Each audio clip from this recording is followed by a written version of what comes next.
Hello friends, എന്തൊക്കെയുണ്ട് വിശേഷങ്ങൾ? എല്ലാവരും സുഖമായിട്ട് സേഫായിട്ട് ഇരിക്കുന്നു എന്ന് വിചാരിക്കുന്നു. അപ്പോൾ എൻ്റെ പുതിയ വീഡിയോയിലേക്ക് എല്ലാവർക്കും സ്വാഗതം.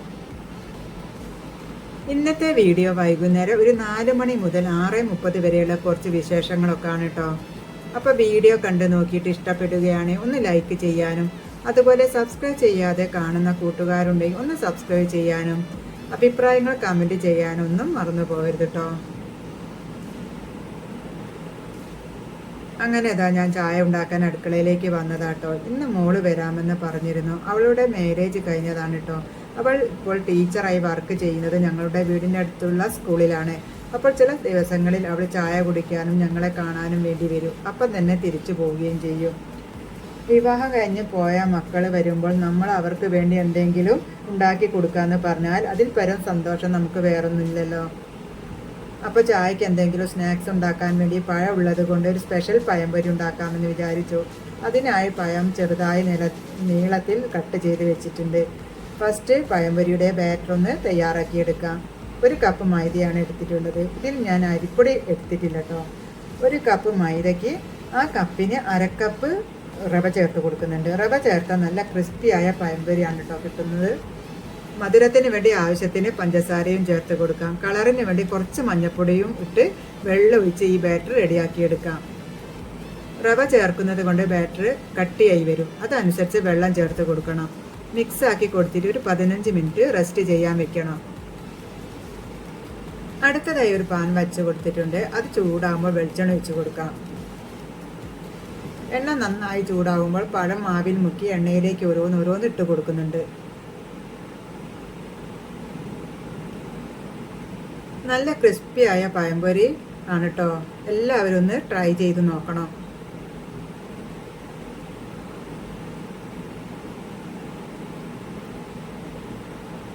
പഴംപൊരി എണ്ണയിൽ കിടന്ന് മൊരിഞ്ഞ് നല്ലതായി വന്നിട്ടുണ്ട്. ഇനി നമുക്കിത് തിരിച്ചിട്ട് കൊടുക്കാം.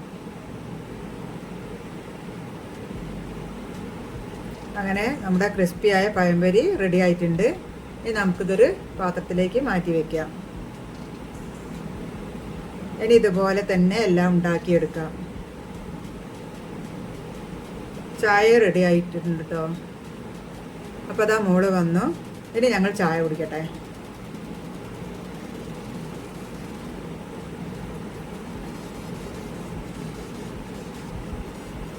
അവളെ സ്കൂളിലുള്ള കാര്യങ്ങളൊക്കെ സംസാരിച്ചുകൊണ്ടിരിക്കുകയാണ്. അങ്ങനെ ഞങ്ങളുടെ ചായ കുടിയൊക്കെ കഴിഞ്ഞു. ഇനി കുറച്ച് പാത്രങ്ങളൊക്കെ കഴുകി വെക്കാനുണ്ട്. കഴുകി വെച്ച പാത്രങ്ങളൊക്കെ കബോർഡിൽ വെക്കുകയാണ്. എന്നിട്ട് പാത്രങ്ങളൊക്കെ കഴുകി വെക്കട്ടെ. പിന്നെ രാത്രിക്ക് സുരേട്ടന് ചപ്പാത്തി മാത്രം ഉണ്ടാക്കിയാൽ മതി. ഞങ്ങൾക്കുള്ള ഫുഡൊക്കെ ഉണ്ട്. ഇത് ഞാൻ പഴംപൊരി ഉണ്ടാക്കാൻ എടുത്ത പഴത്തിൻ്റെ തൊലിയൊക്കെ ഒരു ബോക്സിൽ കട്ട് ചെയ്ത് വെക്കുകയാണ്. എല്ലാ ഫ്രൂട്ട്സിൻ്റെയും പച്ചക്കറിയുടെയും വേസ്റ്റും ചായപ്പൊടി ചണ്ടി മുട്ടത്തോൽ എല്ലാം കൂടി ഇട്ട് വെച്ച് ഒരാഴ്ച കഴിഞ്ഞ് ഞാൻ ചെടികളുടെ ചുവട്ടിൽ ഇട്ട് കൊടുക്കും. ഇത് നല്ലൊരു വളമാണ് കേട്ടോ. പിന്നെ ഇതാ കൗണ്ടർ ടോപ്പൊക്കെ നന്നായി തുടച്ച് വൃത്തിയാക്കി എടുക്കുന്നുണ്ട്. നമ്മുടെ അടുക്കള എപ്പോഴും ക്ലീൻ ആയിട്ടിരിക്കുന്നത് കാണുമ്പോൾ നമ്മുടെ മനസ്സിനും നല്ലൊരു സന്തോഷം, ഒരു പോസിറ്റീവ് എനർജി ആണില്ലേ.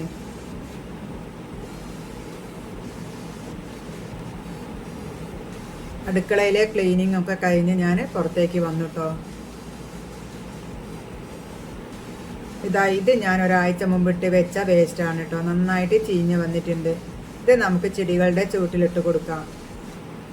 ചെടികളെ കെയർ ചെയ്യാൻ പറ്റാത്തത് കാരണം എൻ്റെ ചെടികളൊക്കെ ഒട്ടും ഉഷാറില്ലാതെയാണ് നിൽക്കുന്നത്. കൂടാതെ മഴയും വെയിലും എല്ലാം കൂടി വന്നിട്ട് ചെടികളൊക്കെ ആകെ നാശമായിട്ടാണ് കേട്ടോ ഇരിക്കുന്നത്. ഇനി നമുക്ക് നന്നായി നനച്ചു കൊടുക്കാം.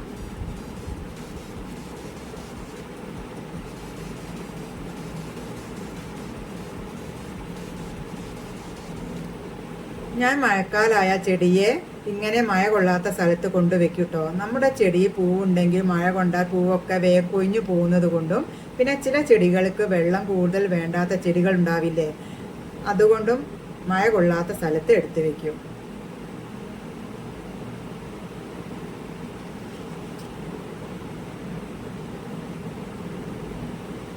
മോള് പോയിട്ടോ. അവൾക്ക് 5:45 ബസ്. അതിൻ്റെ സമയത്തിന് അവൾ ഇറങ്ങിയതാണ്.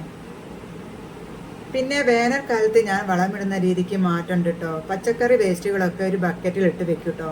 എന്നിട്ട് അതിലേക്ക് ഓരോ ദിവസത്തെ കഞ്ഞിവെള്ളവും ഒഴിച്ച് വെക്കും. ആ ബക്കറ്റ് നിറയുന്നത് വരെ കഞ്ഞിവെള്ളവും വേസ്റ്റും ഇട്ട് കൊടുക്കും. നന്നായി അടച്ച് വെക്കണം. ഇടയ്ക്ക് ഒന്ന് ഇളക്കി കൊടുക്കണം കേട്ടോ. ഭയങ്കര ബാഡ് സ്മെല്ലായിരിക്കും. എന്നിട്ടും ഒരു 10-15 ദിവസത്തിനുള്ളിൽ അതിൻ്റെ ചണ്ടിയൊക്കെ മാറ്റി തെളിയെടുത്തിട്ട് അതിൻ്റെ ഇരട്ടി വെള്ളവും ചേർത്ത് ചെടിയിലേക്ക് ഒഴിച്ച് കൊടുക്കാം. ഇത് നല്ലൊരു വളമാണ്. ഇങ്ങനെ ചെയ്താൽ ധാരാളം പൂവും ചെടികൾ നല്ല ഹെൽത്തി ആയിരിക്കുകയും ചെയ്യും.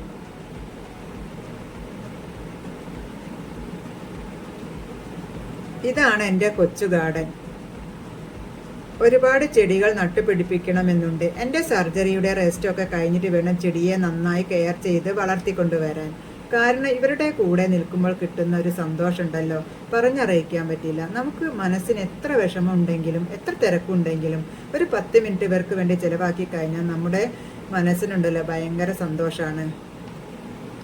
കുറച്ച് കളർ ബോഗൺവില്ല ചെടികളൊക്കെ ഉണ്ട്. അതൊക്കെ ഞാൻ പൂക്കളൊക്കെ പോയതിന് ശേഷം കട്ട് ചെയ്ത് വെച്ചിരിക്കുകയാണ്. അങ്ങനെ സമയം വൈകുന്നേരം 6 മണി ആയിട്ടുണ്ട്. അപ്പം ഇനി വിളക്ക് വെക്കാനോ നാമം ചെല്ലാനോ അങ്ങനെയുള്ള പരിപാടികളിലേക്ക് ഞാൻ കടക്കാൻ പോവുകയാണ്. മേൽക്കൈകളൊക്കെ കഴിഞ്ഞു. ഒന്ന് അടിച്ചു വാരി വിളക്ക് വെക്കണം. അങ്ങനെ വിളക്ക് വെച്ചുട്ടോ. നിലത്തിരുന്ന് നാമം ജപിക്കാൻ പറ്റാത്തത് കാരണം ഞാൻ കസേരയിൽ ഇരുന്നാണ് കേട്ടോ നാമം ജപിക്കുന്നത്. ഇത്രയേ ഉള്ളൂ കേട്ടോ ഇന്നത്തെ വീഡിയോ. അടുത്ത പുതിയൊരു വീഡിയോ ആയി വരുന്നവരെ നന്ദി, നമസ്കാരം.